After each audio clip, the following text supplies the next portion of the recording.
करने वाले जो लोग थे, धमाका करने वाले थे, खबर यह है कि कार से सवार होकर इजरायल दूतावास के बाहर आए थे। बम बनाने का सामान दिल्ली से खरीदा गया था। सोर्सेज के हवाले से खबर है कि कार से एक पैकेट फेंका गया, थोड़ी देर बाद वहां से धमाका हो गया।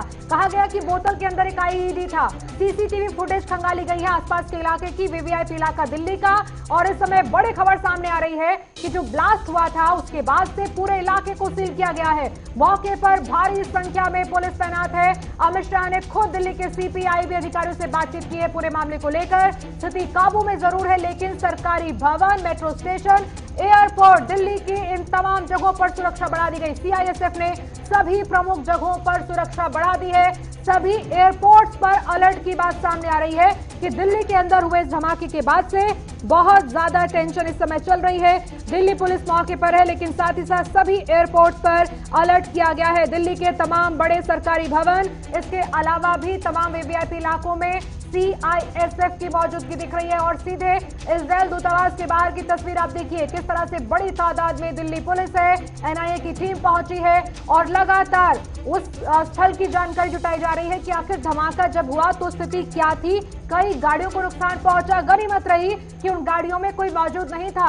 आखिर क्यों इजरायल दूतावास के बाहर ये धमाका हुआ, कौन लोग थे जो इसे निशाने पर ले रहे थे। उज्जवल इस समय हमारे संवाददाता हैं जो इजरायल दूतावास के बाहर ही मौजूद है। उज्जवल, ताजा हाल बताइए जरा वहां का। जी जी जी प्रियंका, देखिए बिल्कुल आपने ठीक कहा। इजरायल दूतावास के पास जो ब्लास्ट हुआ है, हम यहाँ पे पहुंच चुके हैं। लगभग 5:05 के आसपास से ब्लास्ट बताया जा रहा है। दिल्ली पुलिस के पास जो कॉल गई थी, जो इजरायल एम्बेसी में एक बता रहे शख्स काम करता है, उसने दिल्ली पुलिस को वीडियो बना के बकायदा ये भेजा और जितने भी दमकल की टीम है उनको भेजा गया।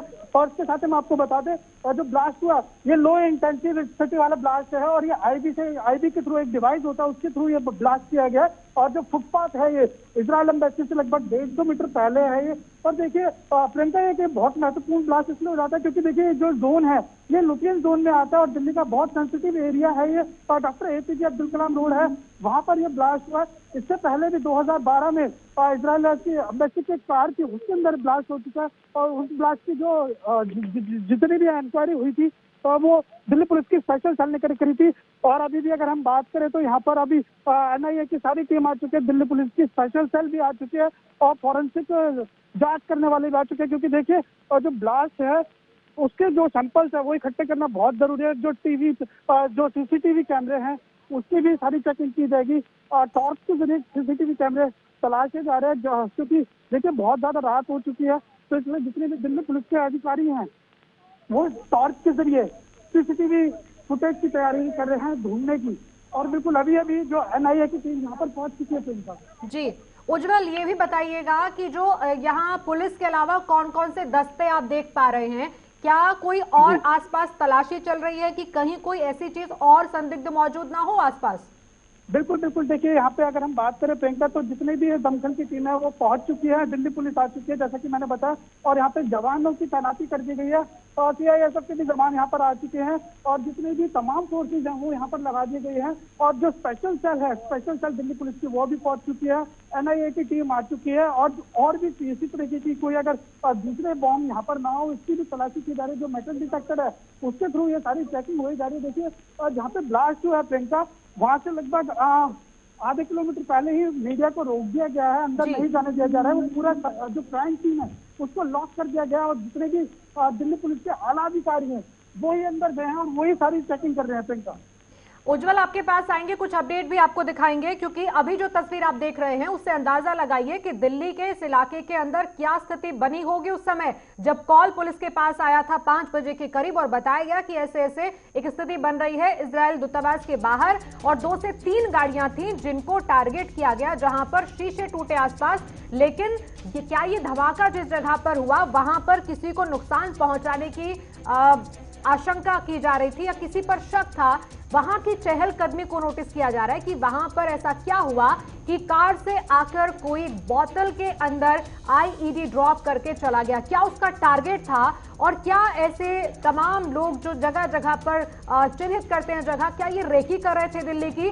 क्या ये पहला धमाका है? क्योंकि आईईडी बोतल के अंदर चलते हुए डाल जाना और गाड़ी से निकल जाना ये बता रहा है कि हो सकता है इसमें कोई मिली भगत हो, कोई इस समय सनसनी पैदा करना चाहता हो। और अब पूरी नजर इजरायल दूतावास के बाहर पुलिस बल पर है कि आखिर आसपास के इलाकों को खंगालकर पुलिस इस समय मुस्तैदी दिखा रही है। सभी एयरपोर्ट्स पर नजर है, तमाम सरकारी भवनों पर है। लेकिन इस इलाके में सबसे ज्यादा सनसनी वाली बात यह है कि कुछ ही दूरी पर अब से कुछ देर पहले बीटिंग रिट्रीट सेरेमनी हो रही थी। तमाम वीवीआईपी लोग अब से यहां से थोड़ी दूरी पर रहते हैं और इसी बीच में कोई व्यक्ति आता है। बीटिंग रिट्रीट सेरेमनी चल रही थी, इन बिटवीन ही कुछ दूरी पर इजरायल दूतावास से 150 मीटर की दूरी पर एक ब्लास्ट हुआ, जिसके बारे में कहा जा रहा है कि आईईडी होने का शक है। और इसके बाद से तमाम दस्ते हैं, पुलिस बल है, एनआईए है, लगातार छानबीन कर रही है कि आखिर कितने लोग थे, क्या उनका निशाना था, क्योंकि इससे पहले भी इजरायल दूतावास से जुड़े लोगों को कहा गया कि टारगेट करने की कोशिश की गई। लेकिन अब फिलहाल इसके पीछे कौन था, यह जांच का विषय है।